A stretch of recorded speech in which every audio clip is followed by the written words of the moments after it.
जो सबसे पहले हमारे पास समस्या आई वो थी बोधशाला की। कॉलोनी के ही रहने वाले श्रवण लोहार ने बोधशाला की जमीन पर कब्जा कर लिया और कुछ जमीन को बेच दिया। अब लगातार प्रयास किए जा रहे हैं, शिकायतें की गई, शिकायत के लिए जांच पुलिस स्तर तक आई, थाना स्तर तक आई। थाना बिका है या नहीं बिका ये तो पता नहीं है, लेकिन थाने ने अभी तक कोई कार्रवाई नहीं की।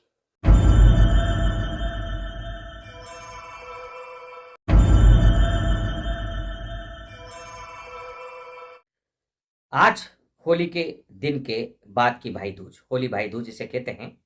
और इस दिन बहनें अपने भाइयों को आशीर्वाद देती है, उनके दीर्घायु की कामना करती है, उनके हर युद्ध में विजयी होने की कामना करती है और भाई बहनों की रक्षा की सौगंध लेते हैं, शपथ लेते हैं।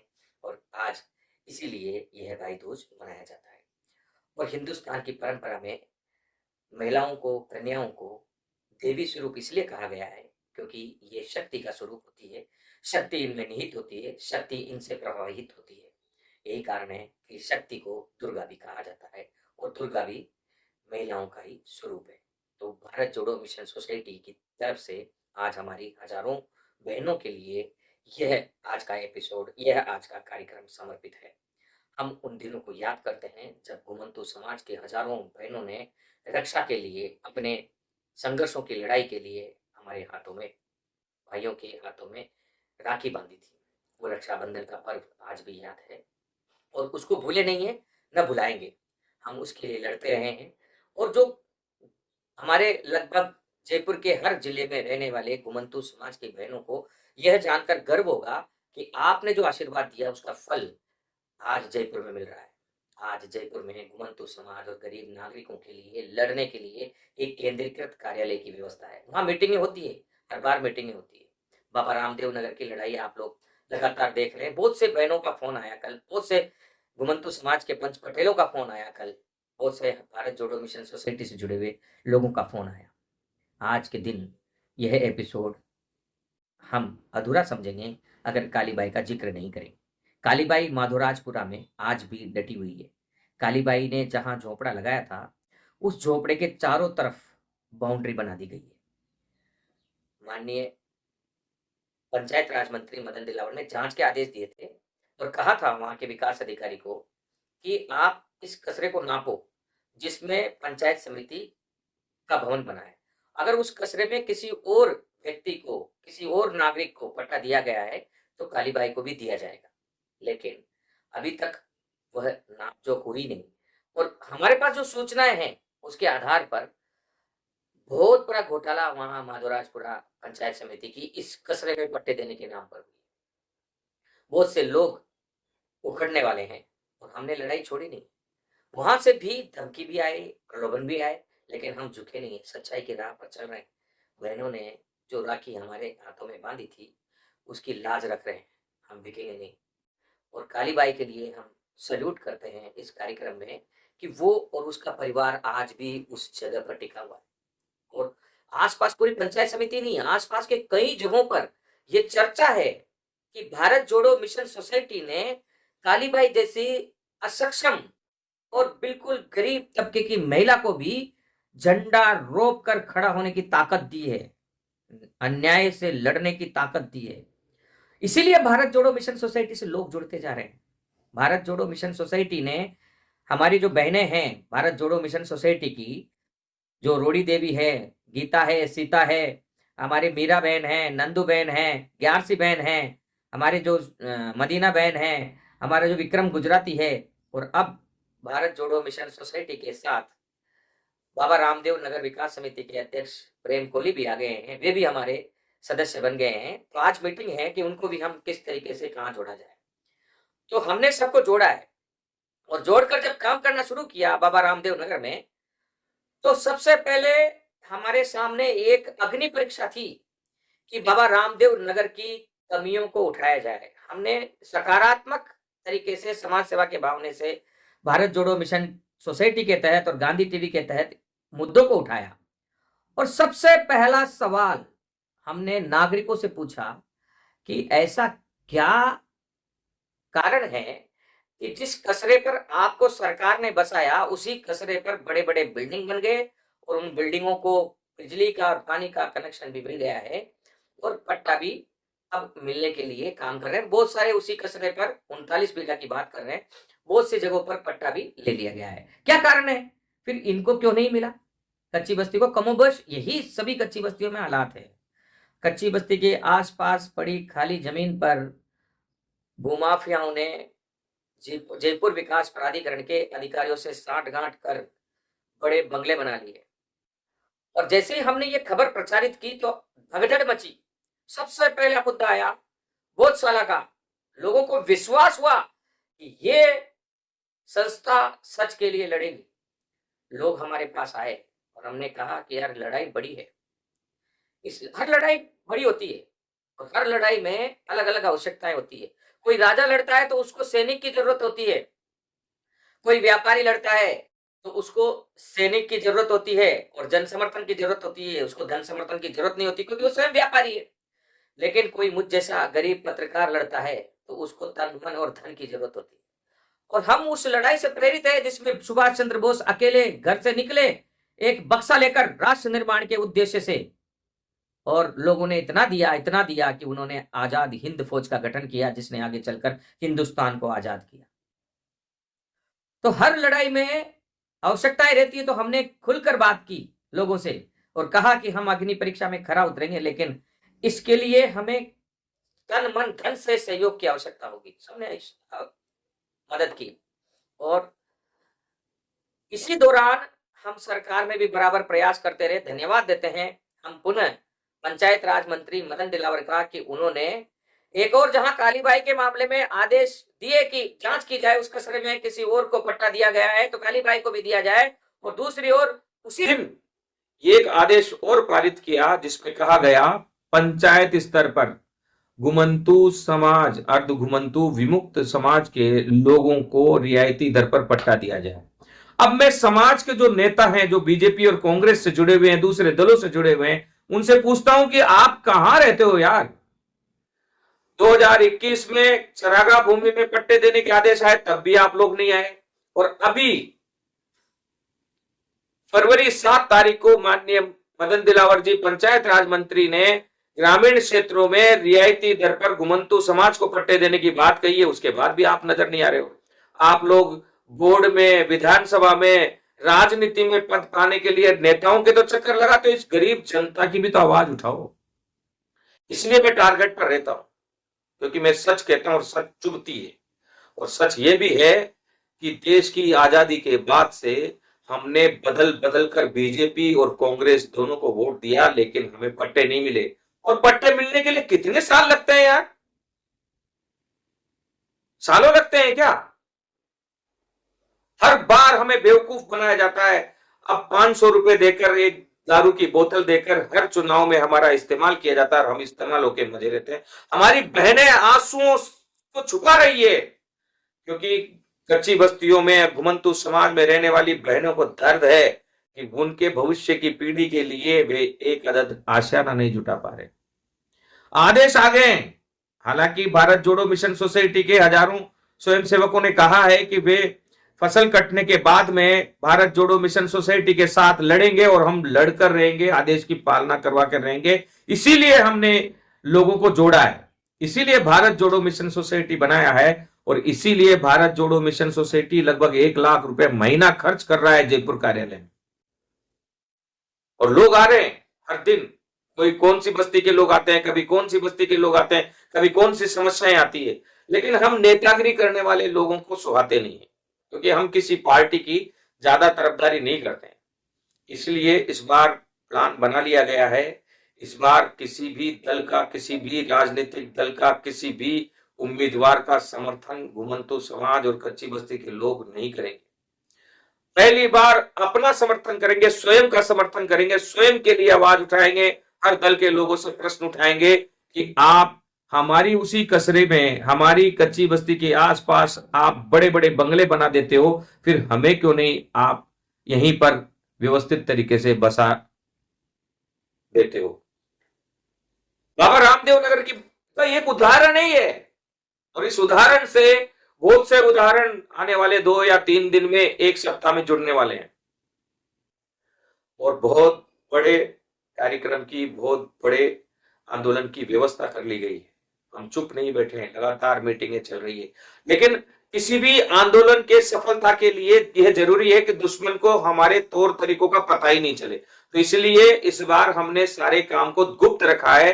गोपाल गुजराती जी, बाबा रामदेव नगर के जितने भी अन्य लोग हैं, चाहे वो प्रेम कोहली हो, चाहे वो और कोई भी जितने भी लोग हैं, चाहे वो रोडी देवी हो, जितने भी गुजराती समाज हो, सासी समाज हो, बागरिया समाज हो, बावरिया समाज हो, मिरासी समाज हो, लोहार समाज हो, सबके अच्छे लोग खड़े हो रहे हैं पहली बार। और पहली बार हम सफलता के नजदीक हैं और सफल होकर रहेंगे। अगर इसी कसरे में दूसरे लोगों को पट्टा मिल सकता है तो हमें क्यों नहीं?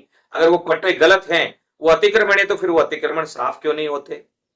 तो ये जो आज का कार्यक्रम है, आज आपको जगाने के लिए, जो सबसे पहले हमारे पास समस्या आई वो थी बोधशाला की।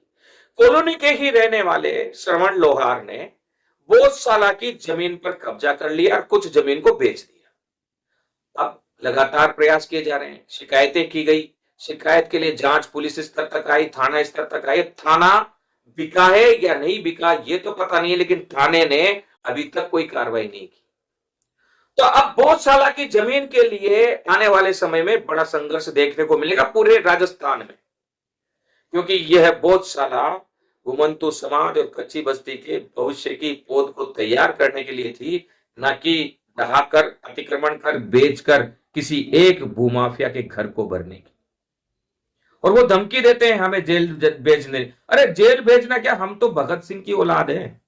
भगत सिंह मरा थोड़ी है, हमारे जैसे लोगों को पैदा कर गया जो मरने के लिए हमेशा तैयार रहता है और देश निर्माण के लिए, गरीब जनता के लिए और सच्चाई और न्याय के लिए लड़ते हुए अगर हम मरे तो उसे शहीद माना जाता है। और शहीद होने का दर्जा बहुत कम भाग्यशाली लोगों को मिलता है। तो हम भाग्यशाली होंगे, लेकिन डरेंगे नहीं, रुकेंगे नहीं, झुकेंगे नहीं। ये बात बिल्कुल ध्यान रख लेना। बदनाम भी किया जाएगा, उसके लिए भी हम तैयार हैं। हमें पता है ये कलयुग है, यहां सीधे टकराने की हिम्मत हिजड़ों में नहीं होती है। वे पीछे से अलग अलग बात करके, अलग अलग तरीके के षड्यंत्र करके आगे बढ़ाएंगे। लेकिन हम धन्यवाद देते हैं हमारे उन पुलिस अधिकारियों को जो हमारे मिशन में पीछे से हमारे साथ जुड़े हुए हैं, और हम उन पत्रकारों को भी धन्यवाद देते हैं जो इस मिशन में बराबर हमारे साथ चल रहे हैं। इसलिए कोई ये इस गलतफहमी में नहीं रहे कि भारत जोड़ो मिशन सोसाइटी और बाबा रामदेव नगर विकास समिति के पदाधिकारी अकेले हैं। हजारों लोग जुड़े हुए हैं, हजारों बहनों का आशीर्वाद है। और आज हम फिर उन बहनों के सामने झोली फैला रहे हैं आशीर्वाद के लिए कि आप हमें आशीर्वाद दो, ताकि हम और आप मिलकर इस देश से कच्ची बस्ती का दंश हटा सकें। कच्ची बस्ती मुक्त भारत के सपने को साकार करने में माननीय प्रधानमंत्री नरेंद्र मोदी का समर्थन करें या नहीं करें, लेकिन उस सोच को हम चरितार्थ करने के लिए काम करें। अकेले नरेंद्र मोदी कुछ नहीं कर सकते, अकेले यहां के मुख्यमंत्री भजनलाल शर्मा कुछ नहीं कर सकते। आपको और हमें बिल्कुल ध्यान देना होगा, अन्याय के खिलाफ लड़ना होगा, भ्रष्टाचार के खिलाफ लड़ना होगा। हमारे हक और अधिकार कौन खा रहा है, उसकी मदद खाने में कौन कर रहा है, उन लोगों को पहचानना होगा, उनको अलग रखकर आगे बढ़ना होगा। ये चुनावी समर है। कल से नामांकन की अंतिम दिन पूरा हो जाएगा, उसके बाद फर्स्ट फेज वाले नामांकन नहीं भर पाएंगे। तो जो सबसे बड़ी बात है वो ये समझने की है कि ये चुनाव मुख्यमंत्री का नहीं है। राजस्थान में मुख्यमंत्री तो बीजेपी का बन चुका, 5 साल तक नहीं हटे। ये चुनाव प्रधानमंत्री का है और नरेंद्र मोदी हर जगह खुद चुनाव लड़ रहे हैं, ऐसा उनकी पार्टी कह रही है। और उनकी पार्टी ने एक प्रचार किया है कि मैं भी मोदी का परिवार। मोदी का कोई परिवार नहीं है, घर छोड़कर निकले हैं। उनके भाइयों ने कई बार आरोप लगाए कि वे अपनों के मौत में भी, अपनों के कार्यक्रमों में भी वे नहीं आते हैं, क्योंकि नरेंद्र मोदी वाकई पूरे देश को परिवार मानते हैं, इसलिए पूरे देश की चिंता करते रहते हैं। तो देश बदल रहा है और देश बदल रहा है। अगर आपने सोच नहीं बदली तो आप नहीं बदलोगे।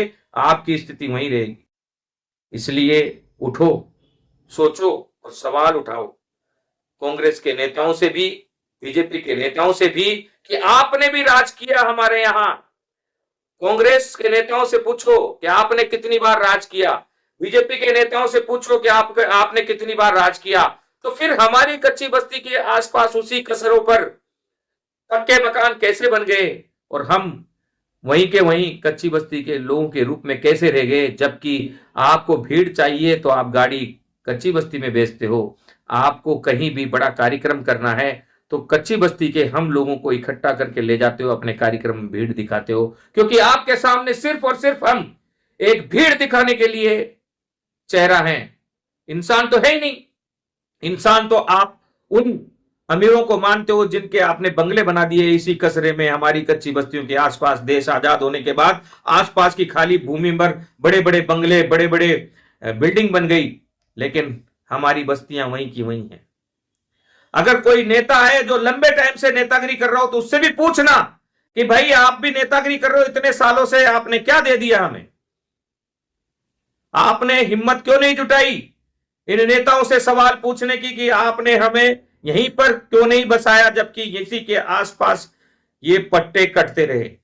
और जांच करोगे ना तो ध्यान रख लेना, मैं बिल्कुल सच सच की तरह कह रहा हूं, जिस पार्टी ने सबसे ज्यादा राज किया होगा उसके ही दलाल यहां नजर आएंगे भूमाफियाओं के साथ मिली भगत करते हुए।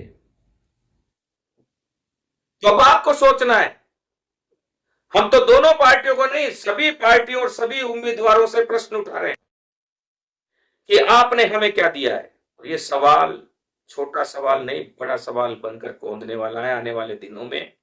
और दूसरी बात, पिछले विधानसभा चुनाव से आचार संहिता लगने से पहले भारत जोड़ो मिशन सोसाइटी के आंदोलन के कारण सरकार ने झुकते हुए हमसे समझौता किया, बीजेपी कार्यालय में किया। हमारे सैकड़ों पदाधिकारी गए और बीजेपी कार्यालय में हमसे समझौता करने के बाद उन्होंने कहा कि हम आपकी मदद करेंगे। तो हमें रियायती दर पर पट्टों की तो मदद कर दी आपने, लेकिन जिन कच्ची बस्तियों का नियमन नहीं हुआ, जिन चरागाह की भूमि में नियमन नहीं हुआ, वो तो अभी भी अधूरा है। उसको कब पूरा करोगे? जबकि मुख्यमंत्री ने कह दिया था, प्रधानमंत्री ने कह दिया था कि इन कच्ची बस्ती के लोगों की मदद करनी है। तो आपका प्रशासन क्या कर रहा है? आपके प्रशासन ने, जिला प्रशासन ने आदेश दिया कि नापो जोको नक्शा बनाओ, और अब उस पर तहसीलदार ने हां करने के बाद ना कर दिए, उस ना को हां में बदलेंगे।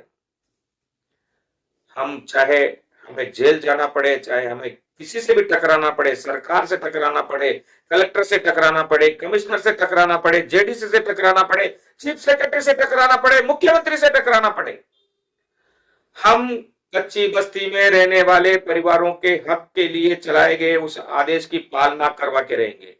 अरे 1987 में, 83-87 में बसना बताते हैं बाबा रामदेव नगर को, और आज उनके परिवार कितने बढ़ गए? उन परिवारों का क्या होगा? वो परिवार घर में एक कमरे में 4-4, 5-5 परिवार, उनके पोते नाती सब इकट्ठे होकर भीड़ बनकर रह रही है, घुटकर वे जी रहे हैं। और उसी भूमि पर, उसी कसरे पर बड़े बड़े आलीशान मकान 100-100, 200, 200 गज, 300-300 गज, 400-400 गज के बनाकर वहां पर अमीरों की औलादें, अमीरों के कुत्ते अटखेलियां खेल रहे हैं। इंसानों में ये फर्क, एक ही कसरे पर एक और इंसान को सांस लेने के लिए जगह नहीं है, दूसरी ओर कुत्तों के लिए 200, 300 गज के फ्लैट बना दिए, कुत्ते पाले जा रहे हैं। ये अन्याय है, और इस अन्याय का हम जब डटकर मुकाबला और हम इस जंग को जीत कर रहेंगे। प्लानिंग है हमारी, कभी असफल नहीं हुए हैं, और हमारा अनुभव भी यही कहता है। भारत को आधार का नामकरण देने वाले, भारत को आधार की प्लानिंग देने वाले लोग अगर आपके साथ हैं और उन्होंने उसका नाम नहीं लिया है, उसका क्रेडिट भी नहीं लिया है, तो हम आपके लिए और भी बहुत कुछ कर सकते हैं। कोचिंग माफिया और नकल माफिया के लिए काले कानून को बदलकर सख्त कानून लाकर माफियाओं को धरपकड़ करवाकर पुलिस की ट्रेनिंग करते हुए एसआई कैंडिडेटों को अगर हम वहां से पकड़कर जेल भिजवाने में सक्षम हैं तो कच्ची बस्ती की लड़ाई भी जीतेंगे। हमारे पास प्लानिंग है उसकी, अनुभव है, अच्छे अधिकारी हमारे साथ हैं, अच्छे पत्रकार हमारे साथ हैं और सुलझे विचारधारा के नेता दोनों दलों में हैं, वो हमारा समर्थन कर रहे हैं कि सही है आपका विरोध। पूछना चाहिए इन दलों से, हर कैंडिडेट से, और ये आने वाले 10 या 15 दिन के अंदर अंदर फैसला हो जाएगा। धन्यवाद देते हैं।